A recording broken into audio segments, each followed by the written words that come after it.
welcome to Never Seen It, bonus edition number 2. We are coming to you live, if you can believe it, from a very echoey Marriott Hotel in Red Bank, New Jersey. And if you're thinking, well, gosh, guys, Broadway isn't in Red Bank, New Jersey. It's really not. We'll have a separate couple of episodes describing how it came to pass that we saw Glengarry Glen Ross, which is what we'll be talking about today, in the afternoon, and then something completely different in Red Bank, New Jersey in the evening of the same day. Yeah, check patreon.com/neverseenitpod and you'll hear about what we did in the evening. But just to let everybody know, we are currently on vacation and we are recording on our very old microphone in a very echoey hotel room, so apologies again for the audio quality. Also, we kind of have to whisper a little bit here because it is literally after midnight where we are right now. It's been a very long day. But Glengarry Glen Ross, we saw a Broadway show today starring everybody's favorite people that everybody is talking about. The show got nominated for a bunch of Tonys, did it not? I think so. I know Bob Odenkirk did. I know Kieran Culkin got nominated. No? No, I think the only one I know for sure is Bob Odenkirk. I don't know what else this show got nominated for off the top of my head. Okay. But it's also very late and I'm very tired. I know Kieran Culkin did not get nominated because the thing with him was, he just won an Academy Award and everybody was saying if he somehow got nominated and won a Tony, he would be an EGOT and he would, or some shit like that. Or I think it's like, maybe not an EGOT. No, he wouldn't have a Grammy. No, not a Grammy. But it was like a thing where he would have gotten an Emmy and an Oscar and a BAFTA and a SAG. And it was like this list of awards. And there was somebody else who did it. And he did it in 7 years. And if Kieran Culkin managed to do it, he would do it in significantly less time. Sure. But no, he didn't even get nominated. It was Bob Odenkirk who did. Yeah, so, Glengarry Glen Ross, just to talk about the movie, because, of course, this is a movie podcast, if you did not know. But Glengarry Glen Ross is actually a movie that I have seen many, many, many, many times. And you actually introduced me to the movie. I had never watched the movie, but this was in the days before we had a podcast. Indeed. So you'll never know what my immediate reaction was. And I think it's one that I knew existed. You maybe knew the name? I knew the name. I don't know if I even knew it was based on a play. But it has grown on me. Like the first couple of times I was like, why do you like this movie? But through repetition, I'm like, okay, I get it. I get this movie. And so when I found out last year that Glengarry Glen Ross was coming to Broadway, and when it got announced, they said, and Kieran Culkin's going to be in it. Also Bob Odenkirk. I was like, okay, you have my attention. A few weeks later, they say Bill Burr's in it. Okay. Michael McKean's in it. Yes, keep going. And I was basically on board. Yeah, at that point we were very much kind of sold, and we needed to find a way to get here. I basically posed it to you like, if we pick our dates correctly, we could see this show and Good Night and Good Luck at the same time. If we pick the correct month, I figured that would be possible. And ultimately, we were able to make it work, and that's our vacation this year. This show is effectively why we came to New York this visit. This was the main one, because yes, I do like Good Night and Good Luck. I really like that movie and George Clooney. And you can hear all our thoughts in that other episode we did yesterday. Yep. But Glengarry Glen Ross was absolutely the main meat here, because not only do I think I have seen that movie more often, but it's got a lot of other big names that the other one doesn't. Like, the other one is just kind of George Clooney and a couple of other people that I've heard of. A lot of character actors, if you pay a lot of attention to who people are, you're going to recognize them. But the yous of the world where you're like, I don't always memorize everybody's names or where I've seen them the way I do. But Glengarry Glen Ross, I knew everybody except for 2 guys. So of course it's getting my attention immediately because I liked the movie. I knew that it was originally based on a play, and it was then adapted to the screen I don't think David Mamet actually adapted it for the screen. I Maybe think he did, actually. Did he? Okay. I think he might have even directed the movie. No, he No, did. he didn't No, direct. the director just passed away. That actually just happened a few days ago. That just happened, yeah. But I do believe he was very directly involved because there's stuff that's in the movie that's not in the play. Yep. So that was the thing I was most interested in going in, because I knew it's exactly the opposite of Good Night and Good Luck, where it was a play and they adapted it for the movies and they just added things for the big screen. What I didn't know was how short this play actually effectively is. Like, they have that in common. Good Night and Good Luck and Glengarry Glen Ross, short movies, short plays. Totally. So let's kind of start with the format of the show, because that is the most striking difference between Good Night and Good Luck and the movie, like the show and the movie, as opposed to Glengarry. The show is very different than the movie in the way of formatting. It's all about sequence. Literally, I wrote one word for my notes just because I knew we weren't going to be able to record this as quickly as we did Good Night. I wrote down sequence. The entire first half of the show is scenes that don't take place until sporadically throughout the movie. Yeah. And they all take place in one scene in the play. Yeah, this is a 2-act show. The first act is setting up all the characters, but all of them are in the restaurant. You do not get the office at all until the second act. And it was very jarring to me when Ricky Roma comes out. He has his scene, fade to black. It's the end of Act 1. I was like, Are you kidding? The first act is like 35 minutes. It's so short. There are 3 little vignettes. The first one is just Levine and Williamson, the boss, the Kevin Spacey character in the movie. It's Levine and the boss talking. And this is the Bob Odenkirk character, Shelley Levine. Yeah, Bob Odenkirk is talking to the boss man, which I didn't know this other actor who's playing the boss. I also didn't, but he was very good in it. We're going to talk about him. But that's the first little vignette. Then they fade to black, and then they come back up on Moss and George are the 2 other guys, played by Bill Burr and Michael McKean. And I'll say this about the second one here. They play this very, very close to what I know from the movie, in that the dialogue back and forth is almost exactly it's the way they are cutting back and forth in the movie very, very quickly. It's overlapping dialogue. They kind of overlap each other, even in the show. It just goes to show you that is exactly how it's written. That George is like stepping into your boots, shoes. Like, he literally says a correction because he didn't complete the sentence the same way. And he's saying it at the same time. Yeah, there's definitely an overlap. And this is where I can tell how involved David Mamet was, because most people, when they're adapting a play for a movie, are going to make changes to something like that. Like, I don't want them stepping over each other. I want it to be more you talk and then you talk. But the way his dialogue is written, it's meant to be spoken over each other. It's totally that way. And when I've seen the movie, again, I've seen the movie many, many times, when they're kind of cutting back and forth, it's extremely quick. Some of the cuts are like a second, if not shorter. So that's the second one.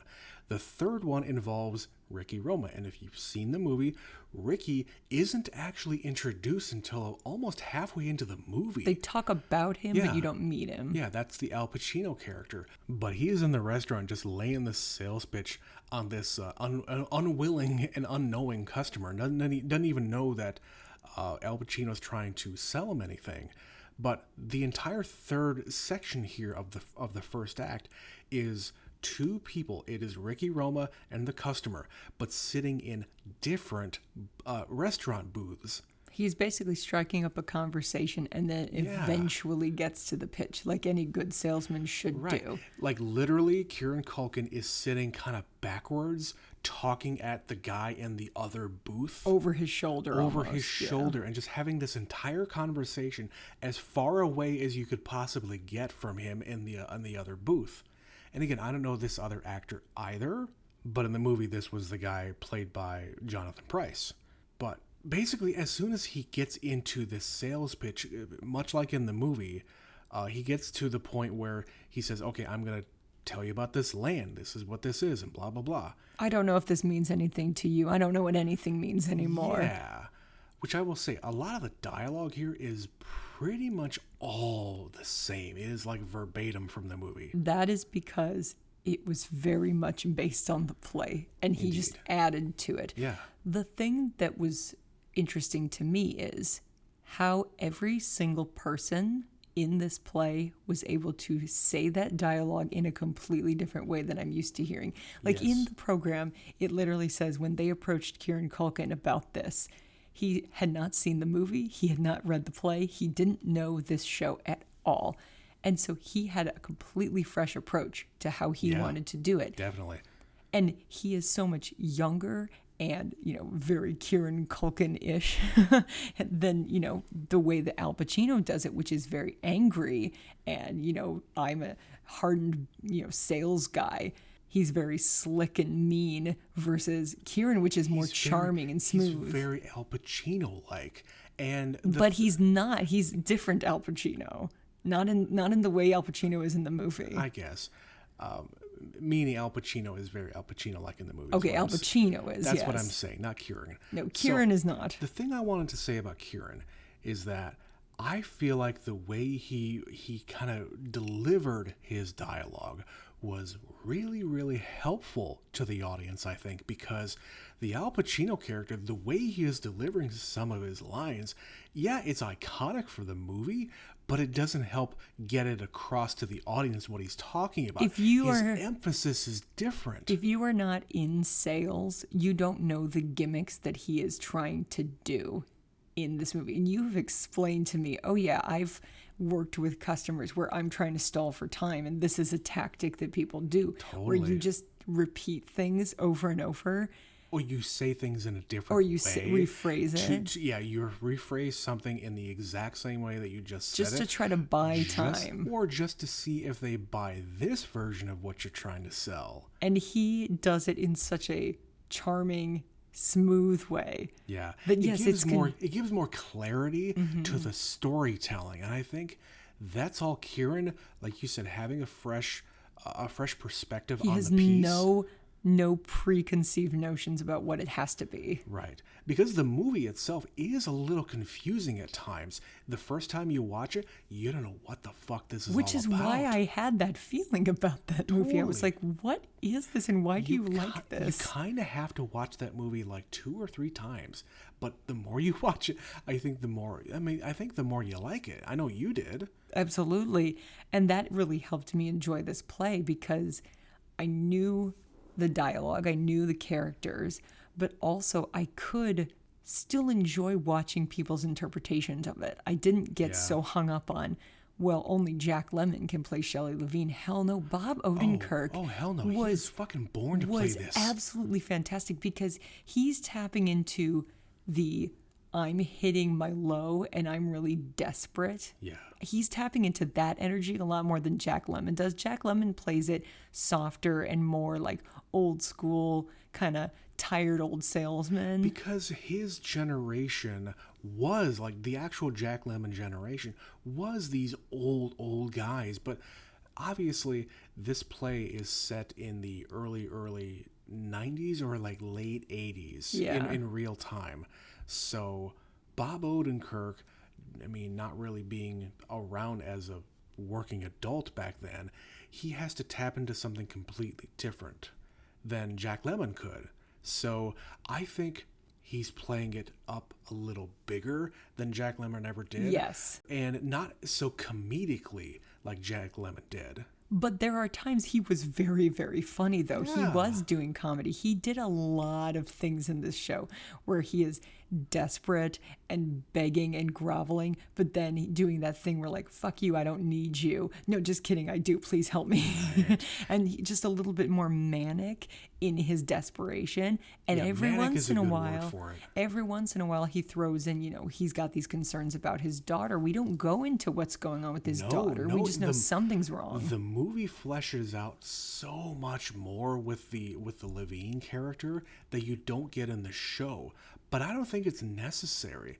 You get all these different establishing shots of the office and outside and in the restaurant. You don't need it when you have this show is cut down so well. It's so bare bones. To just the dialogue, and that's what I come to it for. I love a good talkie. We've said this many, many times. That's why I love this movie. And it's because, hey, it's about kind of salesman, and I'm a faux salesman to a point, but that's a different story. You work with a lot of salesmen, though. You have done anyhow. I kind of have to be in that world, but yeah. I agree. Bob Odenkirk was born for this role.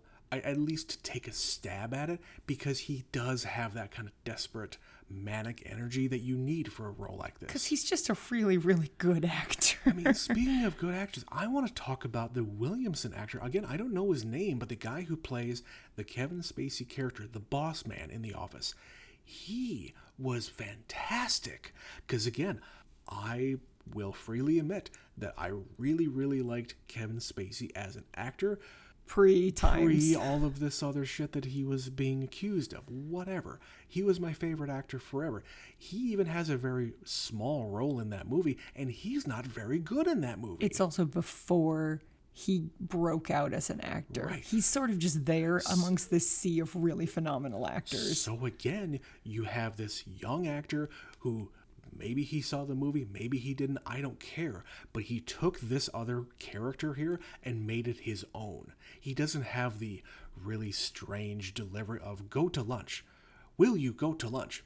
Go to lunch. No. All of that stuff that Kevin Spacey does, it's really strange in the movie. Not the stilted weird thing, the weird delivery. No, he's just like, it's please, very I'm begging you. I am trying to work. There are police in this office. I am stressed out. It's going to be my ass. He's channeling all of that energy. Totally. When he says, go to lunch, please, go to lunch, go to lunch, go to lunch. He just is saying it over and over. Yeah, and again, in the movie, yes, it is an iconic delivery more than anything, but I think that it succeeds despite itself, if I can say that. But I was really impressed with that guy. I want to look up other things he's done. I also really liked Bill Burr. He was such a natural fit for this character because that is I would argue, angriest character in the show. Oh, by far. And he is fed up with this line of work, and he's got he's the one that reveals the plot. Like, someone should rob the office, and someone should do this, and he's fishing for an accomplice. And he's like, what? I didn't say nothing. Did you hear me say that? I didn't say that. Right. I'm going to the movies. And again, that goes back to what we said about the very quick back and forth dialogue between him and Michael McKean. And again, Michael McKean being this very, timid kind of a guy like Alan Arkin was in the movie. And again, Alan Arkin doesn't have much there to do, but you remember him. And I will remember Michael McKean from this performance. I've only ever seen him in Christopher Guest stuff. So, hey. Yeah, it's wild to see all these guys that we've seen do very different big kinds of movie acting do it on stage. But totally. Bill Burr, you don't think of as an actor. You think of him first as a comedian, though he does do acting. Like, we watched him when he showed up in The Mandalorian. I was like, what the hell is he doing here? And why is he so good in this?